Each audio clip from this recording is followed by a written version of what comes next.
Good afternoon and welcome to the Saturday Sports Special, the weekend edition of TalkSports, where we speak with the movers and shakers of sports, the sportsmen and women and administrators as well, both past and present. Well, in the first segment of our program this afternoon, we'll be speaking with two officials of the Local Organizing Committee for the 2020, let's say 2021 CARIFTA Games, and their reaction to the decision to cancel the games schedule for August. Well, then later we'll take a look at sports and COVID-19 and why it's important for national associations to become active campaigners in the vaccination program. But first, let me welcome to our program the chairperson of the 2021 CARIFTA Games Local Organizing Committee and also the president of the Bermuda National Athletic Association, Donna Raynor, and she's joined with the deputy chairperson, Mia Bean. They both joined us live from Hamilton, Bermuda. It has to be very warm, I believe. Well, I'm just assuming it's very warm. I'm seeing Mia's background, and it's just an assumption because you they will probably will tell us, But despite that, I want to welcome both ladies to our program. Good afternoon to you. Oh yes, I think I need to get your audio. How are you? Good afternoon. Yeah. How are you? It's actually I'm not fine. hot here. No, it's not hot. Oh, well, that's good to know. It's cool, I should say. Yes. Is that the better phrase to use? That's a better Yeah, phrase. it's nice too. Right. It's comfortable. Right. It's not hot. No. Okay then.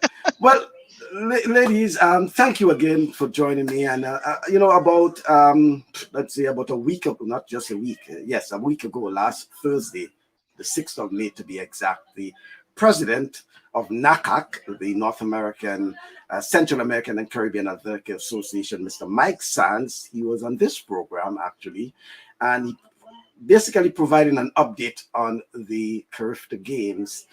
And he promised a decision was forthcoming. But then on Tuesday, let me first say, on Tuesday, I came across a letter which I believe was actually addressed to the NACAC family.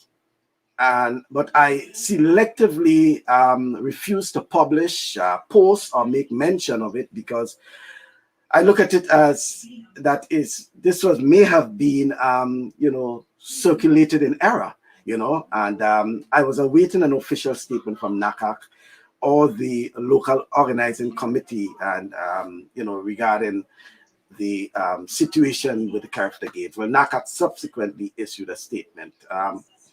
However, it was later reported that the LOC was surprised by the sequence of events and expressed disappointment with the announcement. But before I introduce you to start speaking on that issue, I will want our viewers to get ahead of the discussion by hearing what Mr. Mike Sands had to say, and then we'll have the ladies respond to it. What it is, can you tell us, Mike, regarding the CARIFTA Games, which was put off for last year and seems to be some bit of bother for 2021? But Mike, I think the CARIFTA Game has been a bit of bother for all of us. I think we all are aware that the CARIFTA Game is perhaps the preeminent junior competition anywhere to be found in the world. I like to say that every child in the Caribbean that is a member of the CARIFTA family aspires to make his country's CARIFTA team. So we don't, because more often than not, sometimes that may be the only national team that youth may make. And so we do not take CARIFTA very, very lightly. I think CARIFTA has been one of the biggest contributors to our area's strength and development as it relates to the Caribbean. So we have been doing everything possible to ensure that the CARIFTA Games goes off, and there's nothing against anybody's control. We had an information session with all of our member federations, as I told you, that we normally do. And that's last week, we had 2 weeks ago, I think, we had an information session where Bermuda gave its report, and its report was based on the condition as it were in Bermuda at the point in time, and the members directly themselves were able to ask a number of questions to Bermuda. Bermuda then was given instructions or directive, if you will, to come back to the membership with certain information that was requested to give all of the members a level of comfort.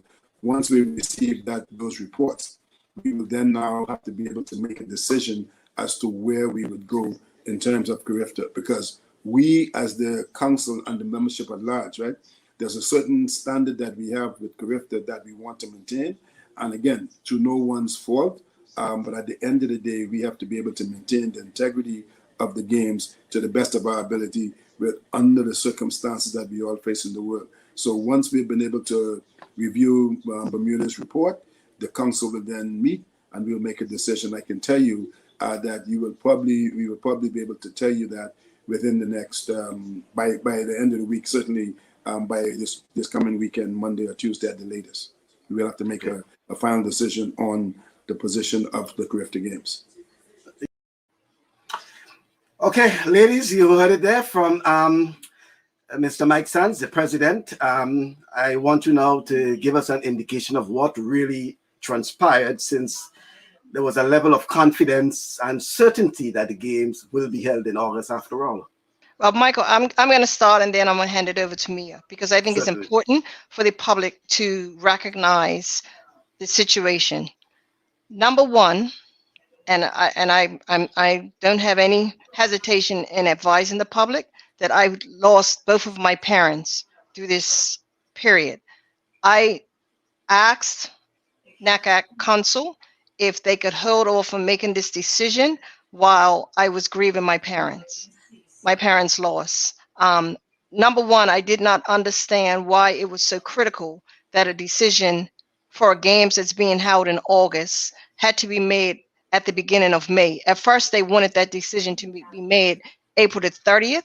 And I asked them, why do we have to make a decision so early when the games are being held in August? The second question that I said to them, or the second comment I made to them, at that point in time, Bermuda was in the midst of a peak of COVID numbers and COVID deaths in Bermuda.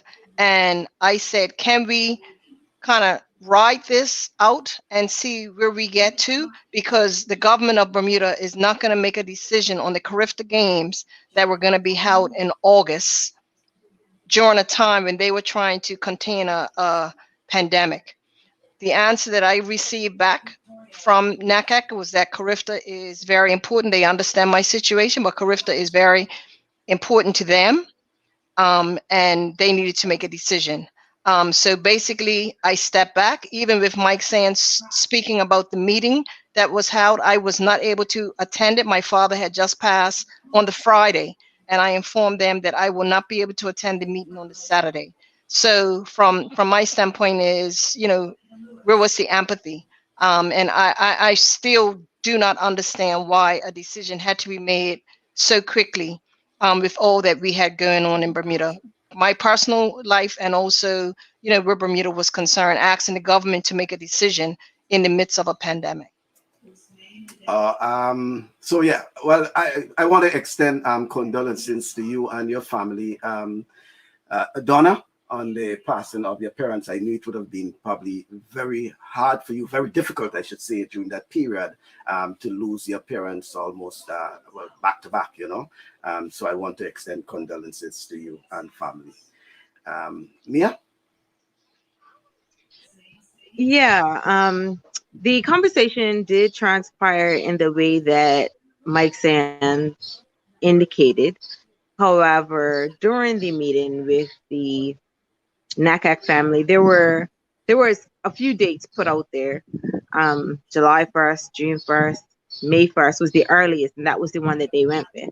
And when I told Donna, she did say exactly what she said. She's like, why do they need to know so quickly? And the conversation surrounded charter flights and other logistics on the end of the countries that had to attend. And having organized a charter myself before, I was like, I knew, I'm like, you can still make those arrangements with whatever time frame you have. So it was an interesting conversation, but nevertheless, Donna's correct. The government was not in a good position to make a decision of that magnitude at that time, when they are deep in the throes of managing the well-being and health of the entire country. And I think it was slightly insensitive for them to have the expectation of an answer for a meet that wasn't important in the grand scheme of things. When we're looking at life, we have to balance the two. So stepping away from our role as sport, we have to realize the government is in a very precarious position, and they have to make sure that where they want to get back to normal, they also have to maintain the safety of its occupants. And so, notwithstanding, we knew that CARIFTA wouldn't look how it has looked historically. And that was really the conversations that we have been having. What will it look like? How will we maintain safety of the athletes? Because these are people's children, regardless Mhm. of CARIFTA, whatever, these are people's children, and you need to ensure that people's children are safe. So how would this look? What would we do? And those are the things that we were working for. But NACAC, for whatever reason, seemed like they were unwavering in their position of having a full CARIFTA Games with 600 athletes and officials, which in a country the size of Bermuda is a lot of people. That's a lot of people to manage. So, I mean, for any country really, but that's a lot of people to manage. So, the conversation surrounded how can we reduce the numbers?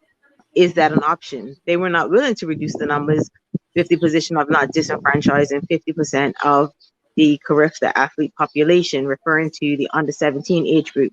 Now, that is based on the country's, Bermuda, that is, regulation of which would be implemented June 6th, of unvaccinated people will have to quarantine for 14 days at a government selected quarantine facility. And so that was something that the government could not budge on. However, we also are aware that Pfizer was going to be releasing their vaccine for ages 12 to 17. So now that created another opening for opportunity for more athletes to be able to participate. And the government was willing to work with the provision of those vaccines for athletes from other countries. So where the communication from NACAC gave the impression that Bermuda was in a position of being non-negotiable, where they were non-negotiable about their position, they were also providing solutions to those other countries who did not have the vaccine available to athletes, as well as the younger athletes that could have potentially had access to it as well. Well, it's important that you mention government in there, because the government has a critical role to play in that. So, what has been the reaction of the Bermuda government to this cancellation? The Bermuda government have not been pleased. It's very interesting that probably days prior to this announcement being made, we received correspondence from the government that said, they had a cabinet meeting and the government had made the decision that they would like to host the CARIFTA Games in Bermuda. So we received that correspondence, but they also said, as Mia stated, they weren't willing to waiver the vaccination, the border entry for vaccinated and unvaccinated. But as Mia also said, they also said that they would be willing to work with other countries to, basically assist in getting some of the athletes vaccinated. And then they also mentioned in that correspondence that they had just received word from WHO that they were getting ready to approve the vaccination for 12 to 17-year-olds. And I don't want to repeat what Mia said, but the government was very, very disappointed. They felt that the letter that we received was very harsh, and they were surprised that we were not notified before the entire NACAC family. Well, and it's sort of interesting that in the correspondence, they said that the NACAC understands, to quote, the impact that another cancellation of our premier annual junior competition will have on our young athletes. Unfortunately, we have carefully taken all factors into consideration and are left with no option but to cancel the CARIFTA Games 2021. Are you of the impression that all the factors have been taken No. into consideration? No, I don't think so. I've said it once, I'll say it again. I think, we could have sat around the table at a time when, I was able, and I'm not saying that this would have went on for long, because as you see, I'm having a conversation with you now. So we could have had a conversation, pretty soon, after that discussion, and even had all of the government officials sitting around the table and see if we can come up with a solution. As you said, this was a big decision that had to be made. We have sponsors. We have spent hundreds of thousands of dollars on these games. I mean, we were preparing for CARIFTA for the last 2.5 years. And again, I'll go back to the way that this was rolled out. They didn't even give us an opportunity to speak to our sponsors first, to speak to, persons that had purchased tickets, even, to just put a plan in place. When we rolled out the decision to postpone the games, I sat down with NACAC. Me and I sat down with NACAC, and we came up with a plan of how to roll this out so that we can protect us, against the sponsors, at least giving these sponsors the opportunity to hear from us, not to read it in the newspaper, read it in the media. Even from a standpoint, our social media was bombarded, saying, oh, you need to take this down. These games have been canceled before we even received the information that the games have been canceled. I didn't know. Mia called me and said, Donna, have you seen your email yet? And I said, what? She said, the games have been canceled. And I was like, what? I mean, how could the LOC not be notified or involved in a decision as big as that when it affects us more than it affects anyone else? As I said, we've spent millions of dollars. We have thousands of dollars of paraphernalia, that we have purchased, that we cannot use anywhere else because it's CARIFTA branded. So how could you make a decision like that without consulting or talking to us first and just send a letter to the entire NACAC family? And the LOC is not even aware that you are canceling the games that they've been preparing for the last 2.5 years. I thought that, as Mia said, it was very insensitive. Mhm. And what's about the whole issue of the claims that hotel beds and funds were issues as it relates to that? I will let Mia answer that question because she was our accommodations person.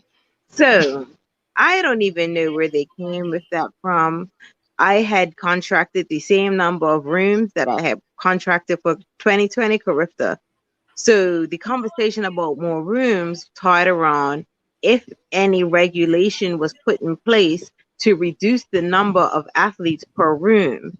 Now, if that was something that came into play, potentially we would have had that issue. However, the permanent secretary of health indicated that if we were maintaining a bubble for CARIFTA, which we were going to be doing, we did not have to change the accommodation, which is a quadruple occupancy, which is the common standard across CARIFTA. So we had the same number of rooms as 2020. We were told by the permanent secretary of health that we did not need to reduce the numbers in the room because they were all going to be in a bubble. So where they said we didn't have enough rooms, I don't, I think it's selective hearing. I'm not sure where they came up with that. Then where it comes to financing, the question was put to the Bermuda government if there was a need for more funding, would they be in a position to give us more funding? And they said no, but we didn't need more funding and we hadn't asked for any more funding. So where that statement is true, it was taken out of context. We did not ask for funding. We didn't need funding. So you see where there's two particular issues were quoted in the reason for the cancellation of the games, but they were taken out of context. So we had insufficient rooms. Initially, we were in one hotel, which was the Southampton Princess, but with that hotel closing, we had to shift and we were between two hotels, which is not uncommon. There are times we've been to CARIFTA and it's been 3 and 4 hotels. So that was a non-issue. And both of them were within 15 minutes of the stadium. So that wasn't problematic at all.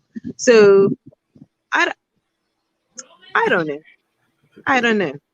And Michael, what I would like to add to that is I'm sure the public are aware. Bermuda was 3 weeks away from hosting CARIFTA Games last year before it got canceled because of COVID. There's no way financially we would not have been able to hold the games 3 weeks prior to the games being canceled. And the only increase that could have been in our budget was medical. Our government had stated to us that they will provide us with any necessary testing. All we had to provide was the resources. And I have been working with a medical person who was going to be our medical lead, and she was bringing on volunteers to assist us with the testing. So the government had advised us that they will provide us the testing kits for free. So there would be no increase in our medical. So as far as we were concerned, we had the funding, as Mia said, we had the funding because we had the funding available for 2020. As I said, it was no way 3 weeks prior to the games could we say, oh, we're going to need more money from government. Government had told us last year. They provided us with funds. Government also provided with funds for the track. Remember, we laid a brand new track. Government provided us money to assist us with the laying of a new track, and they also provided us with sponsorship. And they told us when we received that we will not be receiving any more money for government. So we already knew that we couldn't go to government and request more funds. If we did need more funds, we would probably have tried to reach out to more corporations versus reaching out to government, but it was not necessary. We had sufficient funding to host the games, and as Mia said, we had sufficient rooms to host the games. Right.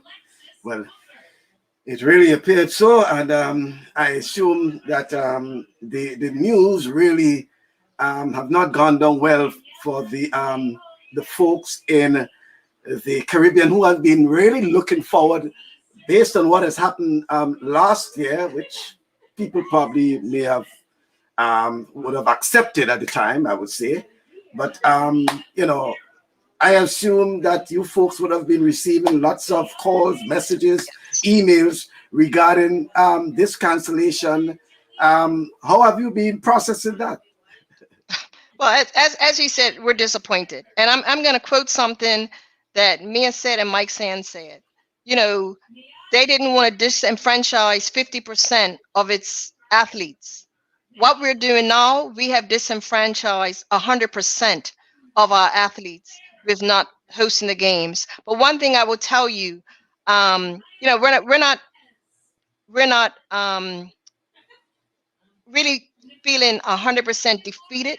You know, we as a BNAA board, you know, we're trying to come up with something, you know, that we can salvage. As I said, we have hundreds of thousands of dollars of paraphernalia that has CARIFTA on it that we can't use for anything else. So, you know, we're trying to come up with some ideas, some solution, something where we can salvage something and also give the athletes something to look forward to. I don't know what, but we're sitting down and we're racking our brains trying to see what we can do to salvage this, to make sure that our sponsors, you know, are okay, you know, with this, because if not, if sponsors come back to us and say, okay, we gave you $50,000, you did not have this event, we need to have our $50,000 back. This whole thing could put the Bermuda National Athletics Association in the red financially. And that was our concern. If we didn't handle this properly, which I don't think it was handled properly, this could totally affect the finances of the BNAA. I mean, as you know, we had several sponsors on board. If you go to our website, you'll see that we had so many sponsors that were on board. You know, for example, we had the podium. We had a sponsor specifically for the podium. We had medals. We had a sponsor specifically for the medals. So all of that was purchased. So now we're trying to scratch our heads and see if we can come up with a plan where we can salvage something so that these sponsors don't come back to us and say, I'm sorry, you didn't have the event. We need those funds back. Mm-hmm. And I know, Mia, you have traveled throughout the Caribbean, especially with CARIFTA Games as manager of Team Bermuda and things like that. So you know, pretty much, well, both of you pretty much know about the CARIFTA Games and the whole CARIFTA Games family. I'm wondering how much of this cancellation, this whole process would, in terms of the relationship between the Bermuda National Athletic Association and NACAC? I think that it's disappointing, and I think Donna is that smiling. it has definitely put a stain on the relationship. Mhm. And I think more so for Donna than anyone else, because Donna is far more involved with the NACAC council. I'm familiar with them, but I do not engage as frequently and as often as Donna does. I don't have the kind of relationship that she has. So not just from a professional federation to federation type relationship, I think personally, I think it's been fractured in some ways, and will take some time. I think time is the only thing that's going to improve the relationship, because if nothing else, we felt like the relationship existed where we would be given consideration to communicate to our sponsors, because we knew that nobody's going to say that we did not have any inclination that a cancellation was possible. We always knew that it was possible, because the pandemic was ever changing. There were so many unknowns, and we knew that a possibility existed. However, at the time that the communication went out, that was not what was on the table. So that's where I think the breakdown in the relationship comes. Like, did you want to cancel it and you didn't want us to disagree, so you just did it without telling us? I don't know.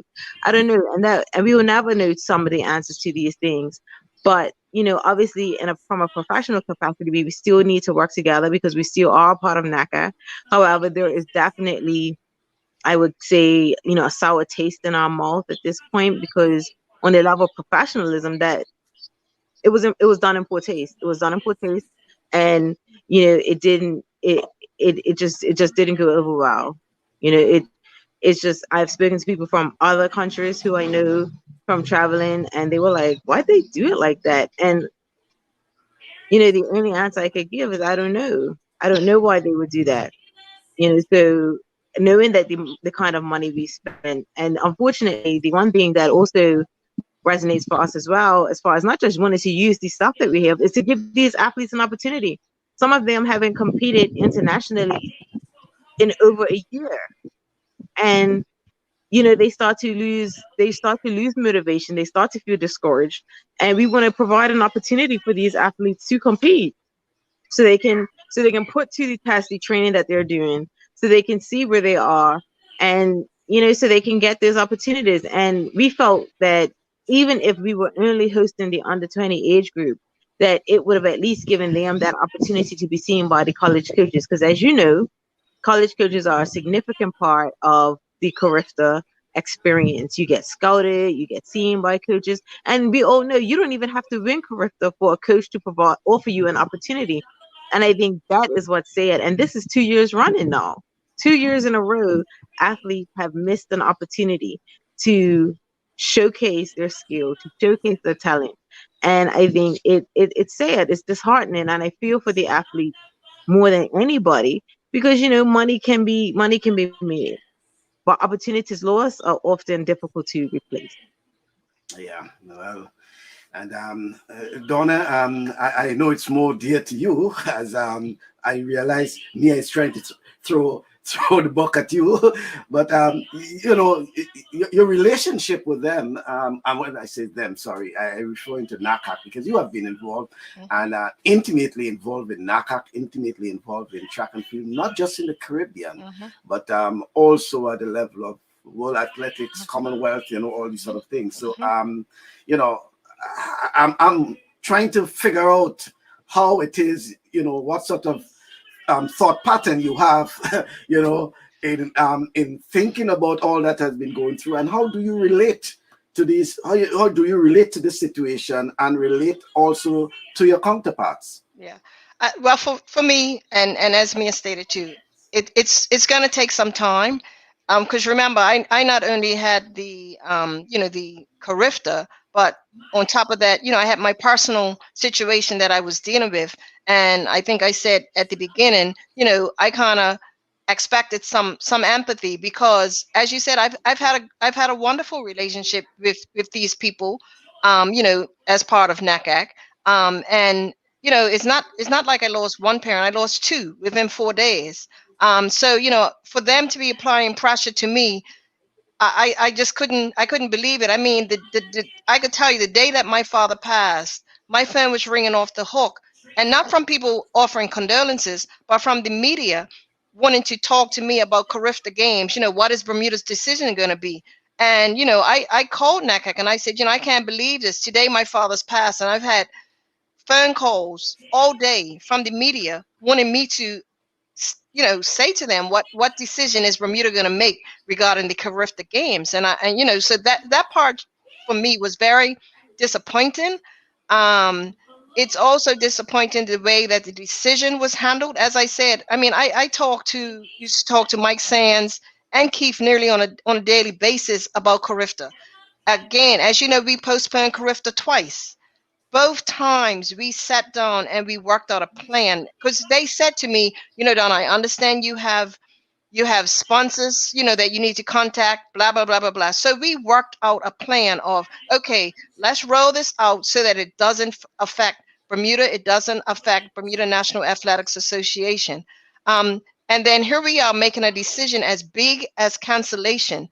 And we were not involved in that decision. We were not involved in putting together a plan to make sure, that we're not affected. So to a certain extent, and as long as I've had a relationship with all these guys, as you know, I was a member of the NACAC Council. I'm now chairperson of the NACAC Gender Leadership Working Group. I'm also member of World Athletics on the Development Commission and some of the committees. And it's like, so what happened to the respect to Donna? Maybe I thought I had a better relationship than I do have. I just feel very kind of disrespected that a decision as important as that, I was left out of it, or not just I, but and I don't want to just say I, because I think the LOC, and I mean Mia and myself met with with those guys on a pretty regular basis, and all of a sudden a decision as important as this, we were not even considered in the discussion. I don't know who discussed it, because I know there was a council meeting after. So I'm assuming that the council members were part of this decision. I'm hoping, to a certain extent, that they were a part of making this decision. But I just can't believe that we were not contacted to say this is the decision that we're going to make. Yes, Mike Sands asked us to send a report, and I'll tell you, I responded and I said to the NACAC Council, I'm going to make a last ditch effort to see if we can come up with a decision. As Mia said, this is about the athletes, and that's what I said in my email response. This is not about politics. This is not about money. This is about the athletes. We had 19-year-olds who missed their opportunity for their last CARIFTA last year. We now have another batch of 19-year-olds that again have missed their last CARIFTA, plus their last possibly chance at getting an athletic scholarship. So that was the letter that I sent to NACAC, basically saying, can we sit down and discuss this before a decision is made? I got no response to that email, and the next response that I received was that not came to us directly, but went to the entire NACAC family, was that the games are canceled. So no one even responded to my email to say, well, Donna, thank you for your email. We've looked at, everything that you have suggested. I talked about how the government was willing to assist with vaccinations. I put all of that in my response, and I got no response back. And the next correspondence I got was that the CARIFTA Games are canceled. So yes, I do feel I'm disappointed, and I also feel to a certain extent disrespected because of the way that it was rolled out. I think we should have had much more involvement. I think they should have responded to my email, and they could have said in that email, we've looked at everything you've said, but we're going to cancel anyway. But I got no response to that email at all. And my next response was, NACAC has canceled the CARIFTA Games. I know, ladies, that we're short of time because you are sort of busy today. But the CARIFTA Games was seen as very crucial for the CARIFTA family in terms of their preparation for the World Athletics under 20 championships in Nairobi coming up in August. So you know, I know you're not part of the technical aspect of it, but I assuming that member federations would have been looking forward to the, for the CARIFTA Games, for their qualification, for their athletes' qualification. I know for a fact there were a number of athletes from my native country of Grenada who in North America that was actually looking forward to the CARIFTA Games, not just looking for the CARIFTA Games, but it would have been their final year of participation in the CARIFTA Games. There will never be a CARIFTA Games for them again. Exactly. That's the and I think that was the speaking to some parents as well. They were so disappointed because they really thought that there would have been an opportunity to salvage at least something, just as how we have the boys and girls champs going on in Jamaica at this time as we speak. And other athletic championships. So, what has been the sort of feedback from the public in Bermuda as well? The public in Bermuda are very upset about it. They are very upset. As you know, me and I did an interview this week, with one of our news media, and he said when that went out that the games were canceled, they said they had so many comments that came in.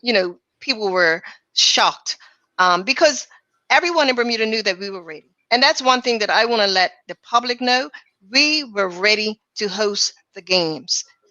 There was nothing that I think could have stopped us. And as I said, with the medical, with all of the protocol, the COVID protocol that had been in place, we were working with government for the last 2 months to put together a protocol document. They sent us, whatever was happening, and we included it in the protocol document. And as I said, government were working with us to make sure that we were going to have a safe CARIFTA Games. So I don't want anyone in the public to think that Bermuda was not ready. We were ready. As I said, we were 3 weeks away from hosting the game. So it's no way that we could say, oh, we still had this to do. We had everything covered. We had all of our contacts for transportation. As Mia said, we were getting ready to sign the contract for the hotels. So I don't want anyone to go away saying, oh, well, they pulled the games because Bermuda was not ready. We definitely were ready. We were ready in 2020 and we were ready in 2021. And we were looking to put on a spectacular event. Believe me, if you see all that we have, and we just went to the office a couple of days ago and took pictures of every single thing that we have sitting in the office. This was going to be a games that everyone would have remembered, and we were going to make sure of that. So I just want everyone to know that we were ready to host these games, and the country is disappointed that it has been pulled out from under us. It's not like we said to them, we don't think we could do this. They told us we're canceling the games without us even having a whole lot of input. So, from our standpoint, again, it's disappointing. From Bermuda's standpoint, it's disappointing. From the government of Bermuda standpoint, it's disappointing. Okay. Folks, you may see this year, and you may be wondering, well, Bermuda has been an integral part of the CARIFTA Games family. We know that many track and field stars have fond memories of Bermuda. Not the least is Usain Bolt back in 2004 when he established a world junior record, world junior record, 19.93, legal 1.4 win, and that was in Bermuda in 2004. So Bermuda really has a very rich tradition of, welcoming. And the stars, I will say, a lot of stars have found their footsteps in Bermuda. In fact, I can make claim to that because it was my actual photo that the IWF has been using. Yeah, it was a photo I took. I was at the games there, but it's just to show that the tradition and the rich history of track and field and CARIFTA in particular, and Bermuda has hosted over the years. 1980, 2004, and just go on years after, championship after championship they have hosted, and successfully hosted as well. I just wanted to bring that to the attention of the viewers. Ladies, any parting words from you? Mia? No, not really. Bermuda, we're done, but we're not out. We're definitely gonna be putting our heads together to put something together. So I'm just encouraging people to keep their ears to the ground. They'll be hearing from us soon. Yeah, and Donna, in particular, from the Bermuda National Athletic Association point of view, in terms of the athletes and your athletes' preparation for, the junior season. I know, and by the way, we also know that normally the coaches from the US in particular will come through to the CARIFTA Games or look, whether it's streaming, whatever, but they have interest in the CARIFTA Games. So a lot was really at stake, but at home in terms of Bermuda, how was the action plan for the athletes? Well, the action plan for the athletes is that, we keep going. As Mia said, we're hoping to come up with something. We're hoping that, if we come up with something, or when we come up something, that we can have NACAC on board. We do have our own national championships, that every country has to host. My thing is that, and Mia said this earlier, we knew there could be a possibility, because of COVID, that the games could be canceled or whatever. And in reality, that was the only thing that we ever thought about was, oh my God, if we have another spike, in the pandemic, then that could possibly cancel the games. And that, in reality, in our mind, was all we thought about was, man, we've had a spike. Hopefully, everyone does what they're supposed to do so that, we can get to August, have these games, and, we can be happy, and we knew it was going to be successful. But as far as our athletes are concerned, we've got to do whatever we can to keep our athletes involved in the sport. Football is continuing with their international competition. Cricket are possibly looking at starting, very soon, the cricket. So, we can have athletes that could say, you know what, I'm going to go to a sport where I know, I'm going to be able to play soccer, or I know I'm going to be able to play cricket, or some other sport, versus, I'm in athletics. I've trained for 2 years for an event, and now this event is canceled again. Maybe I go to another sport, and we're hoping that we don't lose athletes like that, but there is a possibility. I mean, they have to have something to shoot for. So we're going to try our best to have something in place to keep these athletes motivated.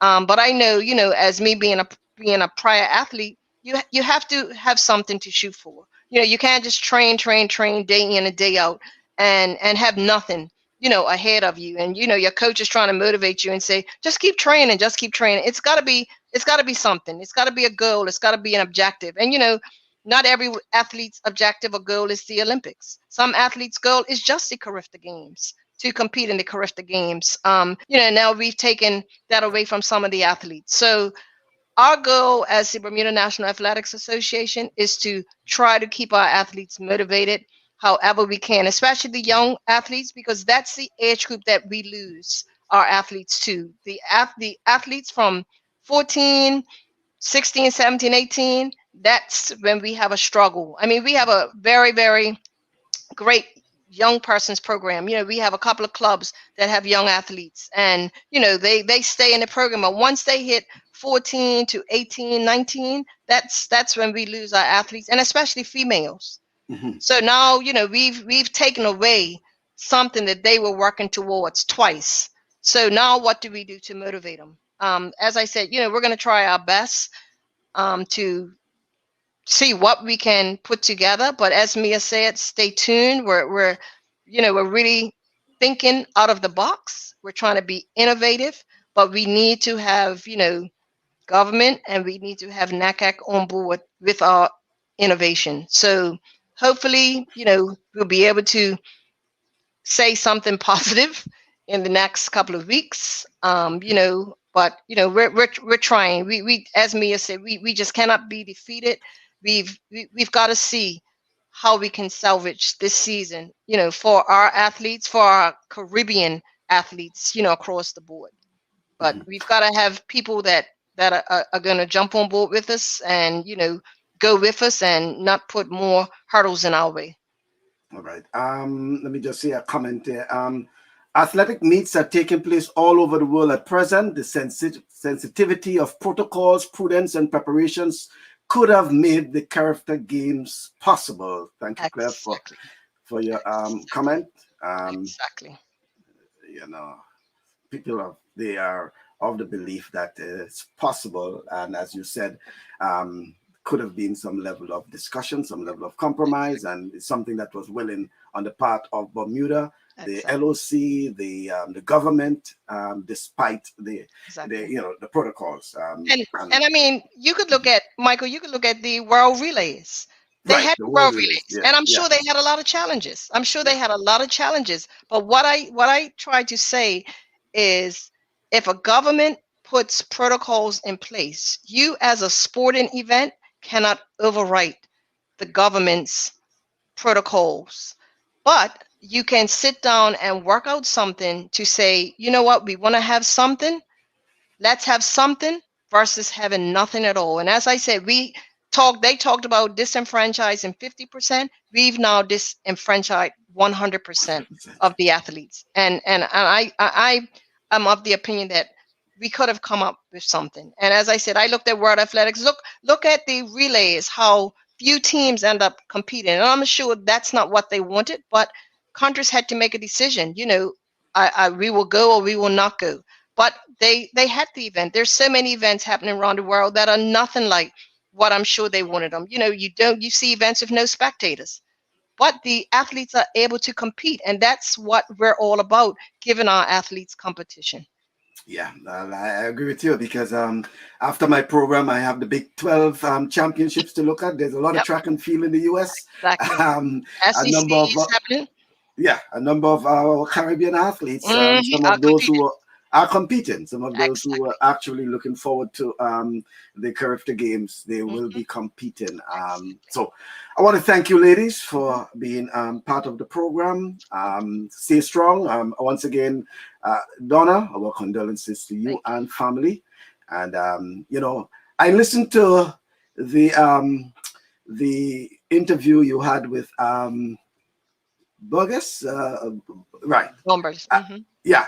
And I was taken aback by the I some of the comments, and I know how some of the folks were very upset, to the fact that one asks you who or what is NACAC, and you had to explain to them, well, the NACAC, and I guess as much as people were very, very upset about losing the CARIFTA Games. Thank you very much once again, ladies. I want to thank you for being part of the program. Thank you. Thank you Thank much, you for having us. Yes. You're welcome. Okay. Then. Have a good day. Bye. Yeah, same to you. Okay then, folks. It's that was Donna and Mia Bean and Donna Raynor from the Local Organizing Committee that's in Bermuda for the CARIFTA Games 2021. As you heard, that the CARIFTA Games being officially cancelled. It was announced by NACAC on Monday, Tuesday. Yeah, that the game has been cancelled. Have been cancelled. Coming up though, and standing by is our good friend Mr. Ray Roberts. I'm seeing Ray. He's standing by, and we will have a chat with Ray not too long from now, and Ray no doubt will be talking to us about COVID-19 vaccination and what he believes should be the the responsibility of national sporting associations. I think is a very important topic, and we'll hear from Ray about that over the next few minutes. But that will be in a moment. But just before that, I just want to give you a little PSA regarding cricket.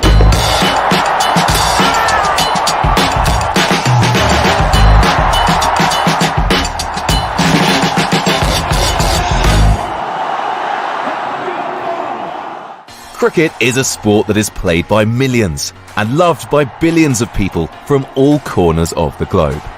Cricket has been played for centuries, with the first international match occurring way back in 1844.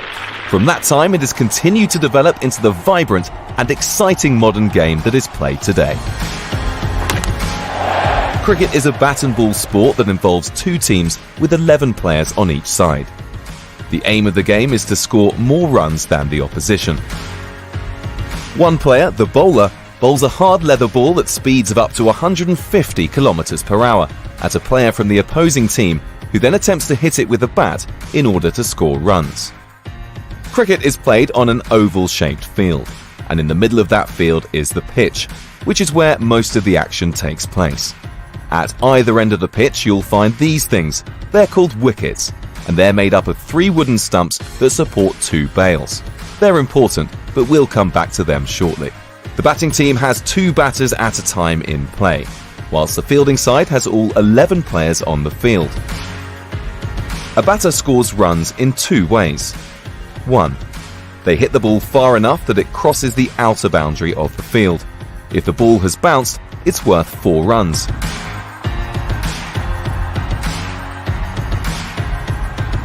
If it clears the boundary on the full, it's worth 6, the maximum number of runs that can be scored from 1 hit. 2. Through the 2 batters running the length of the pitch in opposite directions whilst the fielders are retrieving the ball. 1 length of the pitch completed equals 1 run. The aim for the fielding side is to restrict the number of runs scored by the batting side, whilst trying to get the batter out. There are 11 different ways a batter can be out, with the most common being bowled. The bowler bowls the ball, the batter misses it or deflects it by accident, it hits the stumps, and the bails come off. Caught. The batter hits the ball, and one of the fielders catches it before it hits the ground. Leg before wicket, LBW. Exactly what the name suggests. The bowler bowls the ball, the batter misses it, and the ball hits them on the leg in line with the stumps. Run out. The batter hits the ball and runs, but the fielding team retrieve the ball and throw it to the stumps before either batter has reached the other end. When a batter's out, they leave the field of play and another teammate replaces them. Once all the batters on a team are out, the sides swap, and the fielding team then have their turn to bat and attempt to beat the overall score set by the first batting team. Put simply, the winner is the team with the most runs after both sides have batted.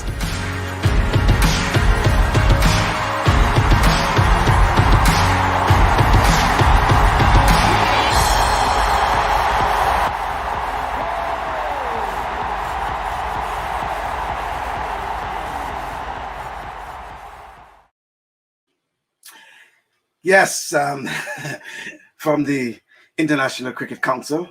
Hope you enjoyed that piece of what is cricket? Yeah, I assume most folks who know cricket will understand cricket.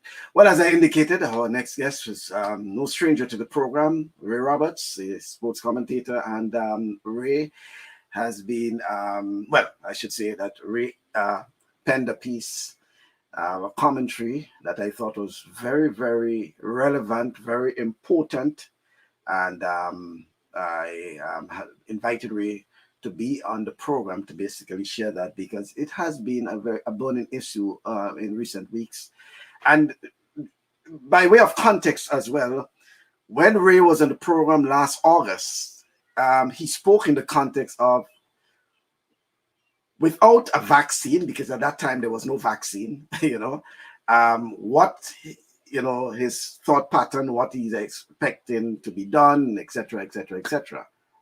And now there's a vaccine, Ray has been basically calling on national sporting associations to be part of the whole vaccination campaign. And I thought it's very important because they have a very important role to play, just as how the NBA, for example, and the baseball teams and others have been using their platform to encourage their fans, their spectators to be vaccinated. In fact, in some instances, they actually paying the spectators, their fans, to come to see their game and at the same time be vaccinated. There's also the pop-up vaccination sites at some of the stadium. So let me invite Ray Roberts to our program this afternoon, and not in Brooklyn, New York. Ray is actually in a sunny St. George's, I would say, and most times when we speak to Ray, it has to be very sunny, I assume, albeit he's not on the beach as per usual. But let me welcome Ray. Ray, good afternoon to you. Well, good afternoon, Mike. I came from the beach to There he accommodate goes, your Ray. program. I thought I would have been late, but I got here at 10 minutes to, and it means you said 2 o'clock. Yeah. So I'm certainly meeting your deadline. Certainly. Beautiful day on the beach, not a lot of people. In fact, I think I might have been one of the few, if you're talking about tourists, because there's no tourists anymore. So it's people like me that makes the beach look useful. Unfortunately, many more people are not doing that, but beautiful day on the beach, calm water. The sea is perfect. You can see meters from one part to the other part. So you're missing a lot. That's good. That's good to know, Ray. But as I was saying, Ray, the whole issue of the pandemic, the vaccination, and your plea to national sporting bodies, and I think it's not. Even though you made reference to that in Grenada, I think your writing has appealed throughout the region, because it's not just Grenada. We see what's happening in Trinidad, for example, and other countries like Jamaica, Barbados. They are also having problems regarding the COVID-19, and I think it's an important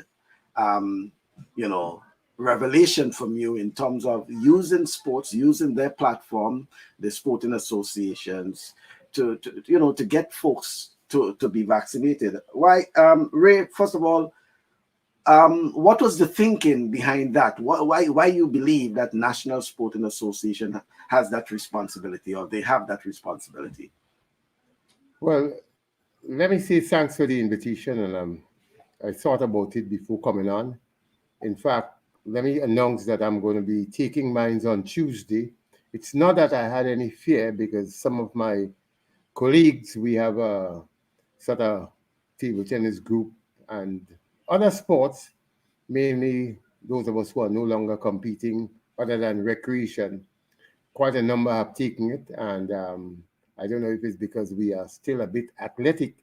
Those who have taken it from our group, they had no side effects whatsoever. In fact, Anthony Benjamin took it Friday to Wednesday and came and played tennis on Wednesday like nothing happened. But more than that, Mike, I spent a lot of time even during the COVID in the playing field, 2 or 3 people watching, and there weren't many. So even though there was a vaccine, there was no clustering. The GFA started its age group season, and I guess people were starved of sports, so there started to be of peace. But what drew my attention to the fear that we could be setting up ourselves for some future disaster is that after the match and halftime, the coaches with the players, spectators around the players, you would see dozens of people clustering.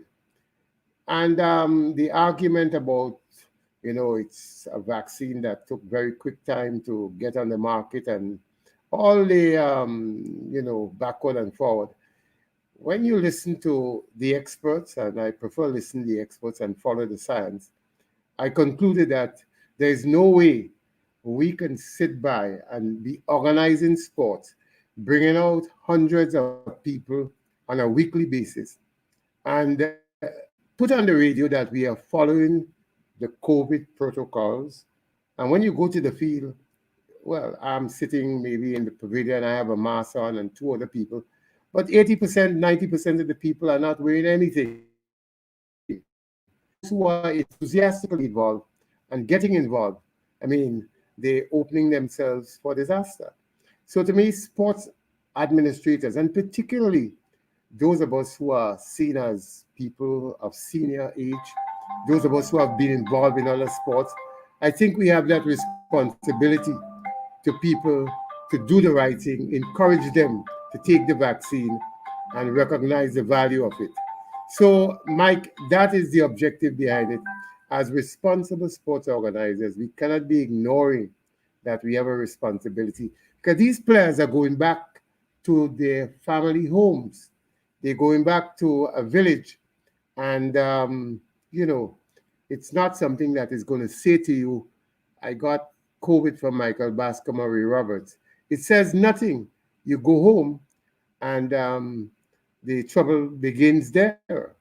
So we cannot ignore the reality that if 80% of the Israeli population could take it, 100 and how many millions in the United States likewise. I mean, I don't see any reason why we should ignore the evidence. I mean, it's not produced by one group of people. It is produced by people who are mixed. So there could be no betrayal of one sector of the community because I know people put, you know, race into it, color into it, all sorts of things. So to me, it's time that we do what is right. And Mike, if I may add, you know that I had polio. I didn't born with a leg that is 3 inches shorter. It doesn't impact on me, I must say. But I remember my mother saying to me, and the family saying to me, those who are ahead of me, that I walked when I had about 7 months and was walking very strongly within the stones in where I grew up. It was a lot of stones. And then I certainly came down with what they thought was, in those days, called Maljo, whatever was that. I mean, I was innocent. And they said, look, the family said it was you can smoke some black sage leaf or some fig leaf, put the child above it, and whatever it is will go. And 7 days after, she said, she took me to the doctor, and the doctor said, Madam, your child has polio. I was one of the early cases in the 50s. So I'm saying, let's not be foolish to start to say that they have produced a vaccine to kill some races.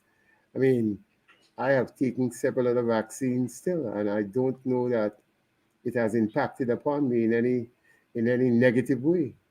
There may be people who have been impacted, but the vast majority of us, I mean, there is no polio cases in Grenada and across the Caribbean as there were in the 50s and 60s. Yeah. So let's be sensitive to the reality of what is existing. Mm-hmm. And you know, I'm glad you made that point because in your writing you said that, and which we know that over the years, Ray, and it has been a case where from birth, you know, there were vaccines that you had to take, whether it's polio, measles, mumps, you know, whatever it is, and you, as you said, and a long list of others, you know. So the vaccine now for the COVID-19 is nothing new in terms of what we know of, you know, probably 20, 25 years ago, you know, when a kid born, you know, it's almost mandatory that you get some level of vaccination. In fact, I recall, and I can say that when I was going to, you know, have my you know, permanent residency in the US some years ago, that I had to show evidence of vaccination, and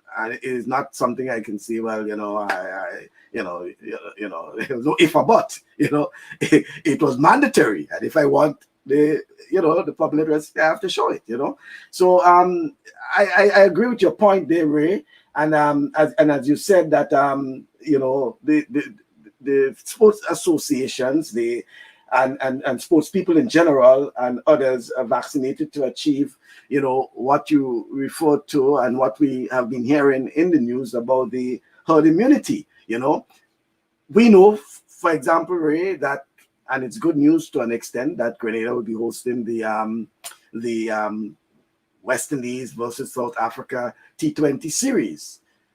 There might be people who may want to go and sit and watch the matches. How do you differentiate between those who are vaccinated and those who are not vaccinated? And you know, I mean, just as probably here in the US when they say that you have to be vaccinated to go to watch whether it's the NBA or to go and watch baseball or whatever it is like that. How do you know whether or not folks are vaccinated or folks are not vaccinated, Ray? Well, it will be, I guess there's a card given to you that you can perhaps put amend, but I think it may, be holding up the get into the arena. But if it is necessary, I think we should encourage it. Because let's face it, Michael, the Premier League here is popular. Football is maybe athletics is the rival and basketball, but football is extremely popular. I mean, cricket is a sport we perhaps would get to the stadium to see in greater numbers, but football is the domestic sport that is on afternoons attracting large crowds. To continue the foolishness, I call it, that whoever it is planned to create a generation that can't reproduce and all the craziness, and to put something in you that people can follow wherever you're going. I don't know that I'm buying into it, but I could understand if there are people who are buying into it. But I think we have a responsibility to champion what is best for us, because there is no way, if we have, let's say, 30, 40 cases and about 20 of the people are badly off, we don't have the hospital for it. And in all fairness, you got to give credit to the health people, the government. They have tried their best, civil society, the religious community. They have all played a part in trying to get us as a people to recognize, look, that there are safeties and preventative measures that we have had, that we must adhere to, and many of us have done it well. Now, we are now given the privilege to play sports all across the country. There are visitors coming in the country, asymptomatic or whatever. There could be one or two of them who perhaps innocently get into the fray. And that's where the problem starts. Yeah. So we have to, as responsible people, and that's what I would say again, because if you're the president of an association, that responsibility is just not to see a team travel for the CONCACAF, for the netball or the basketball. That's not all. You have a greater responsibility to the athlete, in fact, to see that the athletes are not athletes, to see that their health and welfare, to my experience, is well protected. Because if 2 or 3 collapses, family in trouble. I mean, even if it's a poor family too, I mean, you have brought tragedy on a family that perhaps will might not even recover. So let's think about it in a broad sense, and not saying ignore those who have doubts. You can't ignore those who have doubts. You need to give them greater attention. But there are people who are willing to take it. Let's create, maybe as you just said, the basketball. At Stadium, Queen's Park, Kirani Gym, the St. Patrick's facility that the GFA fixed, wonderful. The same thing can apply in St. John's, St. Mark, which is a very popular football center. I'm sure Ministry of Health will work with us to facilitate some of these things. So I think that should be a priority for the Ministry of Sports, the Olympic Committee, and the individual associations. I mean, we have some para athletes going next week to Arizona. And I mean, we can't force anybody, but I know some of them said to me they are going to take the vaccine ahead of going. I think a couple of them have already taken it. So of the 3, it could be 4, but of the 3, I know a couple said to me they will take it. So they're only protecting themselves and doing themselves justice. To come back sick and to start to criticize government and to criticize the hospital. I mean, we know what we have, so we have to try to be preventative as much as possible. Right. Clev, Deputy in the same. Thanks, Ray, in making that clarion call. I'm a senior citizen, fully vaccinated, and will be in Grenada, God's willing, for West Indies versus South Africa. And I want to sit and enjoy the matches. And he's saying in colloquial language, all you take the joke so we would have that opportunity to look, And And your good friend Margaret is saying the major leagues in the US have a two-tier system, one for the vaccinated and one for the unvaccinated but tested negative. Yeah, there are possibilities, but as you're saying, sports associations, Ray, must look at the positive side and seriously get involved in the campaign, as I quote, in the campaign to encourage, in this case, you're saying the football players, the referees, and spectators to protect themselves against COVID-19. But even though in this case you referring to the GFA, because as you indicated, the Premier League is very popular, it's one of the biggest leagues in terms of sporting on the island. But you believe that the other national associations should also get into the fore? No doubt about it, Michael. I mean, when I'm finished with you, I'm going to play table tennis, actually. And we're going to be playing for hours. We have fun, about 20 of us. That group, and that is automatically social distancing. I mean, we all, 8, 9 feet times apart. But even with that, members of that group, I just when King Joseph has taken it, Trevor Rayburn has taken it. So the list is increasing, and they have taken it. They have taken both shots. In fact, I should have had both shots already.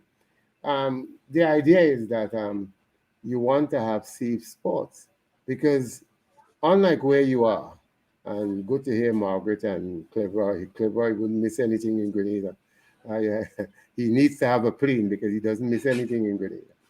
But the clear challenge we have is that we know what the health facility in Grenada is. It's not going to be first world because there is COVID. In fact, the system is even more challenged because you have to continue with normal everyday activities at the hospital.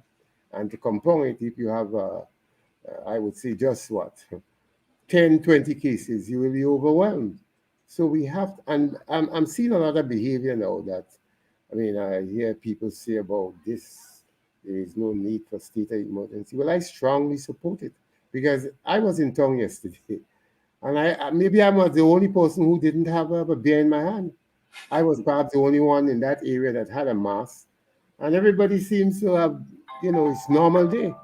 So I'm saying to you, Mike, that we have to pay attention to those things. The surrounding is important, not just what we do. If we are selfish, then what we do is all, but broaden it. Yeah, well, it's kind of interesting that you make mention of that. Something I want us to look at, in a few minutes, but and it has to do, Ray, with the whole issue of and I can tell you it was Barry Collymore who was talking about the liming and the whole aspect of socializing and thing, which is different to what we know of before.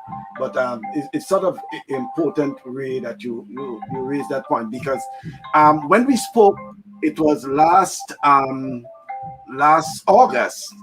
You raised a very important issue regarding sports, and in the post-pandemic era, we spoke about the whole issue about the budgets.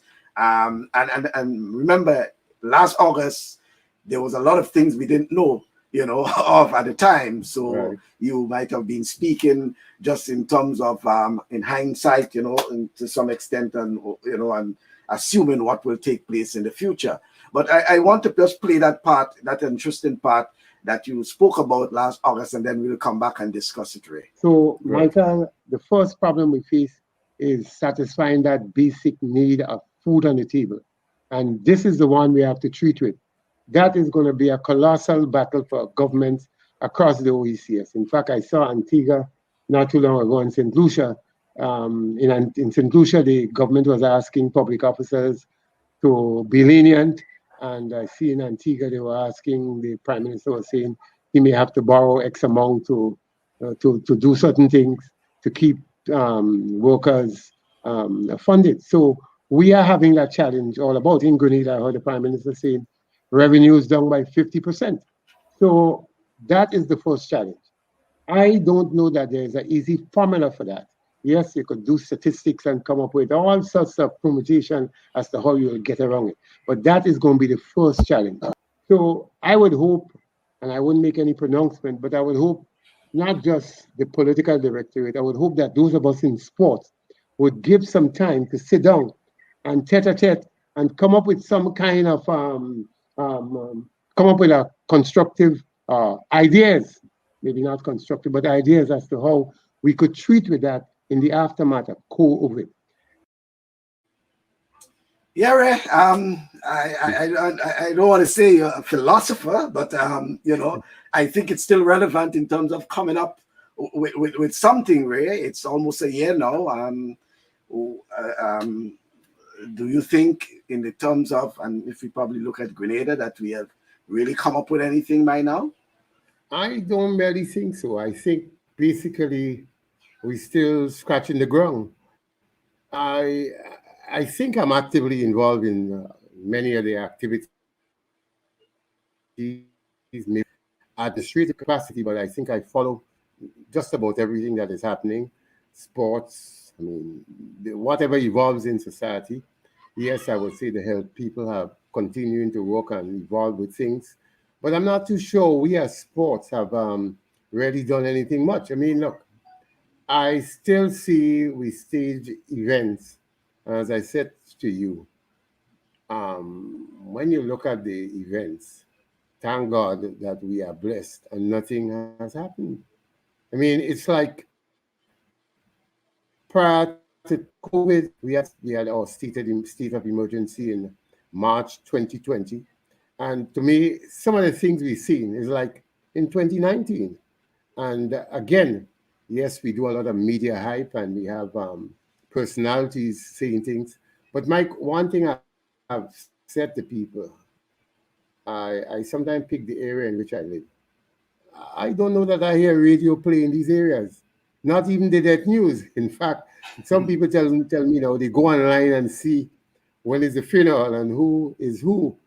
So I'm saying so much have changed that we have to find other ways to communicate whatever is necessary.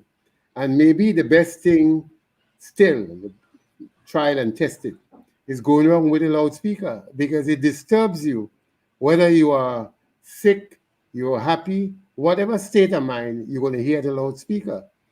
I am saying that to say that I don't think I have seen the leadership from the Olympic Committee, neither the Ministry of Sports, neither the respective associations. I think by now, it would have been, to me, a good exercise that we sit together and come up with some I don't know what it is, but whatever we believe is best for us as to how we should go forward. Because I'm hearing cricket playing, I'm hearing netball having a big thing next week Saturday. I'm hearing swimming, I'm hearing athletics, I'm hearing Wits and Tide next weekend. So we individually doing our own thing. I don't know if that is right because I said to you again, yes, those of us who are aware may not be part of that group that may be infectious. So we're smart enough to stay away. But what about those who think there is no COVID and continue to behave as if it's normal time? What about those who expect to be remunerated as prior to COVID? So I think we need to sit down because I can tell you, some people don't see any change, don't think the world has changed. For them, well, maybe the revenue remains the same. And in sports, that revenue is no longer what it was in 2019. I mean, I write letters to get help for the Paralympics and table tennis and so forth. And not a lot of responses. Positive. I don't know if, Mike, you have the economic power to make the difference, but not many people seem to have that these days. Okay, yeah. But and your point regarding the whole vaccination issue is so relevant in that only this week when I spoke to Barry Collymore, in fact, it was on Thursday when I spoke to Barry Collymore, and as chairman of the Grenada Tourism Authority, and I know he was speaking just after following high-level meeting with some regional leaders were involved as well, I think. And I think members of the cruise sector, the IATA, which is the International Air Transport Association, etc., they were part of those meetings. And I believe Barry was hinting that this is what it may look as in terms of the future. He spoke about a vaccine passport as well as a verification app, meaning that is the future of the travel industry, and things like that. So I think even your point about, using sports as a vehicle, using sports as a platform, National Sporting Association is very important, very relevant, because even if teams, and I know, for example, the Grenada national football team should be getting ready to participate in the Gold Cup not too long from now. I am certain that the whole issue of being vaccinated will be an issue as it relates to them being in the United States and moving from city to city, and things like that. So, but let me just play that part with Barry Collymore, and then when we come back, we will speak about that as well.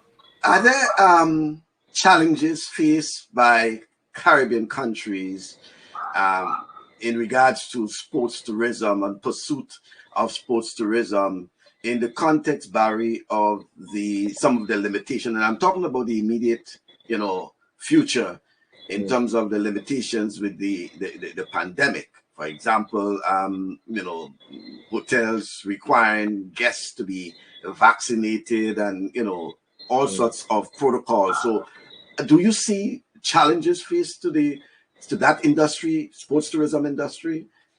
There are challenges to the industry in general. But the way that the travel industry is moving, you probably will not be able to get on a plane very soon without a vaccine anyway. So if you are traveling in the future, and I'm not talking in the distant future, you will probably not be able to travel anywhere unless you are vaccinated. IATA is coming out with a vaccine passport. They're testing it now. JetBlue and others are coming out with their vaccine verification apps. Grenada is very much involved in that, and the same COVID challenges that face any other part of the travel sector face it. Sports tourism faces. So there's no difference. Yeah, Ray. So, and the point that he's making there, and I assume it's also tied into what you were saying in terms of sporting associations playing that role. And I use the example of, the Gold Cup, Grenada national football team, for example, preparing to participate in the Gold Cup in probably another 2 months, So you see that appeal, Ray, in terms of people getting vaccinated, that's being very important, very relevant for the future? Well, for sport people, I would say, Michael, to me, the great thing is your own health. I wouldn't call anybody name, but a significant personality in the region who is one of the persons maybe in high office. He shared his experience on a WhatsApp with a lot of us, and said, being in a hospital and trying to breathe, it was an experience he wouldn't wish for anybody. And after that challenge, appetite and so many other things. Yes, he might be somebody in his 50s, but the point I'm making, I don't think an 18-year or 25-year is immune. So quite clearly, if the evidence are showing, look, you're unlikely to get sick as if you didn't have the vaccine. I see that as a plus, because the state of sports in the Caribbean. Yes, there may be some emerging professional leagues, but I don't know, except cricket, I don't know any sports in the Caribbean that pays well. You may get a $2,000 or somebody sponsor you, but 6 months of sickness and that's done. So the only sports in the Caribbean that I really know that people make some decent dollars. I'm not talking about the Caribbean people who are in the US and in England and in Europe playing football. I'm talking about those of us who are based here. Cricket is still the most in terms of economics. It's Yeah. the best sports for Caribbean people. I mean, you go, you play in the IPA, you come back, you live in the Caribbean or wherever you live. No, I'm saying we have to think about not just now, not just arguing that these people are out to get some of us. The reality is that is more hogwash than anything else. Secure yourself, secure your family, that if that COVID was to impact on you and it could minimize the sickness, to me, that is what is important because being sick is costly. I mean, I've known people who are as healthy as you, and 4 months of that thing, they tell you their bank account gone.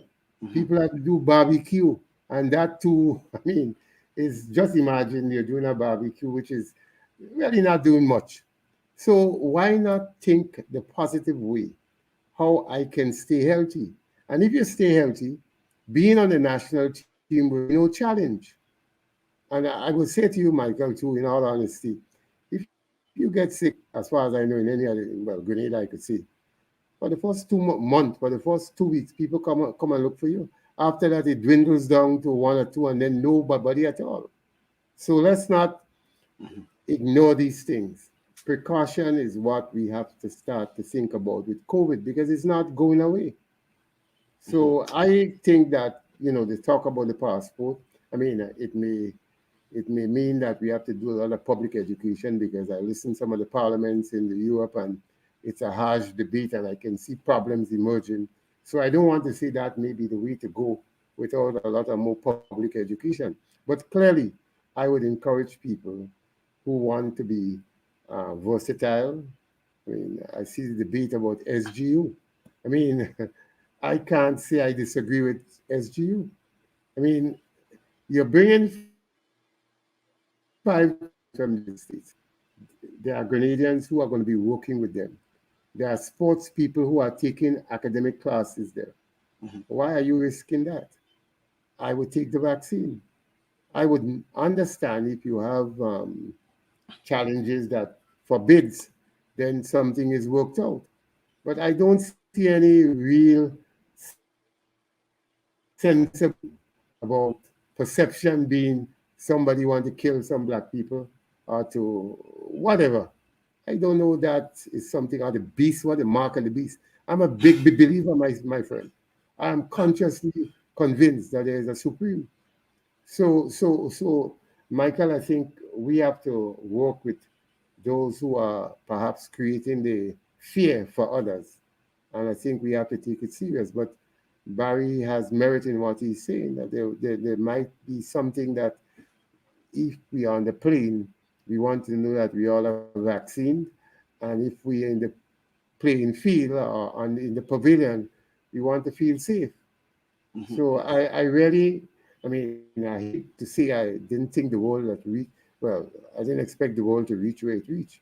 But then, I mean, there's nothing we can do other than change with the change that is required. Well, we'll get back to some comments from Barry again, but Cliff is saying that the vaccination cannot help when you're on a ventilator. It can prevent you from getting COVID and being another body for the undertaker. And and just going back to that, Ray, well, just a little banter that's going on there. I know you will laugh.